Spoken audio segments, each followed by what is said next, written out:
আরে ভাই মাথায় তো হ্যাং রে ভাই, এরা কারা, কোথা থেকে হলো? ছাত্র শিবিরের একটা মিছিল দেখেন, বিশাল বড় একটা মিছিল নিয়ে আসছে চট্টগ্রামের যে কোনো একটা জায়গার মধ্যে মনে হবে।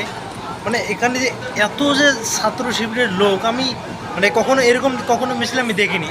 আজকে যে অবস্থা, মানে দুই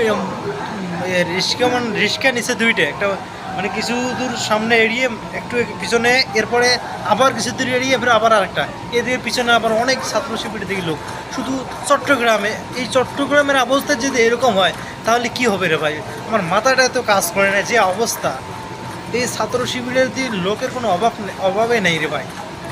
মানে কি বলবো, আমার মাথায় হ্যাং হয়ে গেছে। ভিডিওটা আমি শুরু থেকে নিয়ে শেষ পর্যন্ত দেখেছি, এক সেকেন্ডও বাদ দেয়নি। মানে একবারে মিছিল যেটা শুরু করেছে, ভিডিও এসেছে আমার এখানে, তো আমি একদম মানে ফার্স্ট সেকেন্ড সে একদম লাস্ট সেকেন্ড তক এই ভিডিওটা আমি দেখেছি।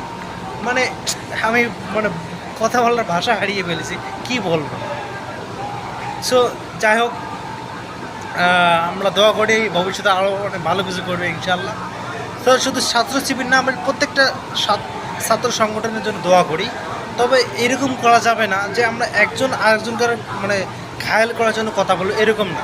আমরা সবাই আমরা চেষ্টা করবো যে ভালো কথা দিয়ে, ভালো কাজ করেই কে কার আগে যেতে পারি, আমরা এটাই দেখতে চাই। হোক সে ছাত্র শিবির, হোক সে ছাত্রদল, হোক সে এনসিপির যে নেতাগুলো আছে তারা, হোক সে অন্য যে মানে দলের যে ছাত্রদল যারা আছে, আমরা এটাই চাই ভালো কাজের, মানে ভালো কাজ করে সবার আগে যাওয়ার চেষ্টা করবে। আমরা এটাই আশা করি প্রত্যেকটা রাজনীতিক যে দলের যে ছাত্র সংগঠন আছে এগুলো থেকে।